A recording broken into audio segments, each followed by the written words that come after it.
جواب کی تیری وقت کے ساتھ میں سید صاحب حسینی ایک بار پھر آپ کی خدمت میں حاضر ہے۔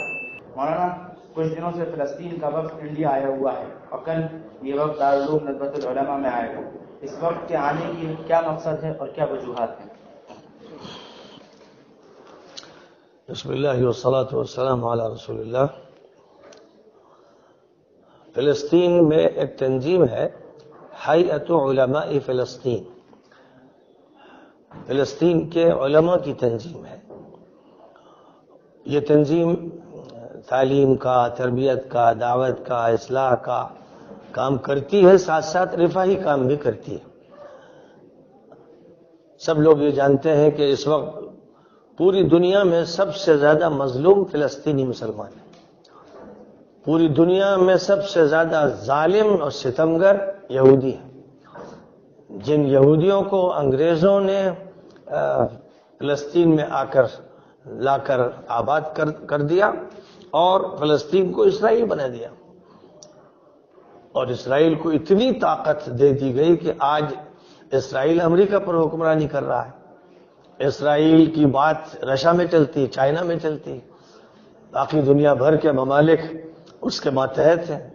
اور اب ایک عرصے سے یہ بات دیکھی جا رہی ہے کہ عرب ممالک اور بالخصوص خلیجی ممالک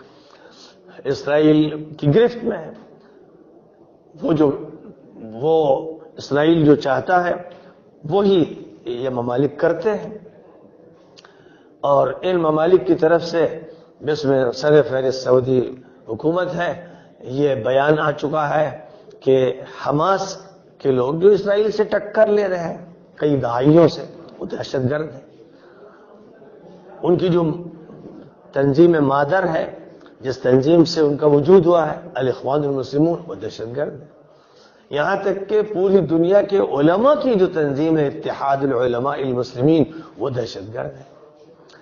اب ظاہر ہے کہ جب وہ دہشت گرد ہیں تو ان ملکوں کو ان دہشت گردوں کی جانیں چاہیے۔ مال تو ان کا ختم ہو ہی رہا ہے، جانے جا رہی، اور سن 1948 سے اور اس سے بھی پہلے سے وہ یہودیوں سے مقابلہ کر رہے ہیں اور مسلسل جانوں کے نذرانے پیش کر رہے ہیں۔ ہزار کی تعداد میں جیلوں میں، کتنی خواتین جیلوں میں، کتنے نوجوان، کتنے بچے جیلوں میں، اور بہت بڑی تعداد ان کی جو خیموں میں رہ رہے ہیں، سخت سردی ہو، سخت گرمی ہو، سخت حالات میں، ان کے پاس نہ کھانے کے صحیح انتظام ہے، نہ کپڑے کے صحیح انتظام ہے، جو مسجد اقصیٰ کی حفاظت کر رہے ہیں، پوری دنیا کے مسلمانوں کی طرف سے فرض کفایہ ادا کر رہے ہیں، آج ان پر یہ ظلم ہو رہا ہے اور مسلمان ان کی مدد بھی نہیں کر پا رہے۔ تو فلسطین کے علماء کی تنظیم نے یہ طے کیا کہ جب ہر طرف سے ظلم پر لوگ تیار ہیں اور ان کو محروم کرنے پہ تلے ہوئے ہیں، تو اب ضرورت ہے کہ وہ عوام سے رابطہ کریں، پوری امت سے رابطہ کریں، دنیا کے ہر ملک میں مسلمانوں کے پاس جائیں اور اپنے حالات بھی بتائیں، مستقبل کے بارے میں بتائیں، اور مسلمانوں سے اپیل کریں کہ وہ چندہ پیش کریں ان کے یتیم بچوں کے لیے، ان کی بیواؤں کے لیے، ان کے جوانوں کے لیے، ان کے طالب علموں کے لیے، ان کے مظلوموں کے لیے۔ اور ان کی یہ پکار ایسی ہے کہ ہم سب کو ہر اعتبار سے اس پر قربان جانا چاہیے تھا کہ ہم جانی مالی جو بھی مدد کر سکتے ہیں کریں۔ کم از کم درجہ یہ ہے کہ ہم ان کی مالی مدد کریں۔ تو یہ وفد آیا ہوا ہے، ہم یہ چاہتے ہیں کہ اس وفد کا اچھا استقبال ہو۔ اس کے پروگرام ہو رہے ہیں، جامعہ ملیہ میں ایک پروگرام رکھوایا گیا، آج دیوبند میں پروگرام ہے، کل انشاءاللہ ندوۃ العلماء میں ہے۔ تو صرف یہ نہیں کہ ان کا خطاب ہو جائے، ندوے کے تمام طلبہ سے میرا یہ کہنا ہے کہ اپنی جیبوں میں پیسہ لے کر آئیں، جو بھی اللہ نے ان کو دیا ہے، جو ان کے بس میں ہے، اور مغرب بعد جب اجلاس ہوگا، اجلاس کے بعد اپیل کی جائے گی تو وہ نچھاور کریں، جو بھی ان کے پاس ہے اس کو نچھاور کریں، فلسطین کے نوجوانوں کے لیے، وہاں کی بیواؤں کے لیے، وہاں کے یتیموں کے لیے وہ قربانی پیش کریں۔ اور اسی طرح یہ اپیل اہالیان شہر لکھنؤ سے بھی میں کرتا ہوں، پورے ہندوستان کے مسلمانوں سے اپیل کرتا ہوں کہ ان مظلوموں کے لیے جو فلسطین کی سرزمین میں مسجد اقصیٰ کے تحفظ میں لگے ہوئے ہیں، اور ان کے بچوں کے لیے، اور بے شمار بیوائیں ہیں، ان کے لیے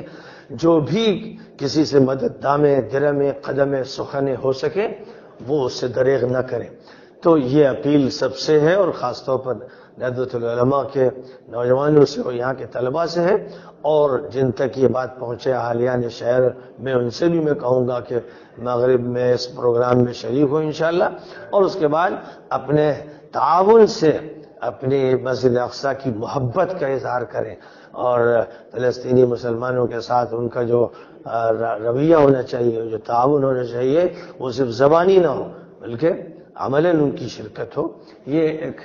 اپیل ہے، اور خدا کرے پروگرام میں کوئی تبدیلی نہ ہو اور وہ صبح یہاں پہنچ جائیں، تاکہ پھر شام کو انشاءاللہ پروگرام منعقد ہو سکے۔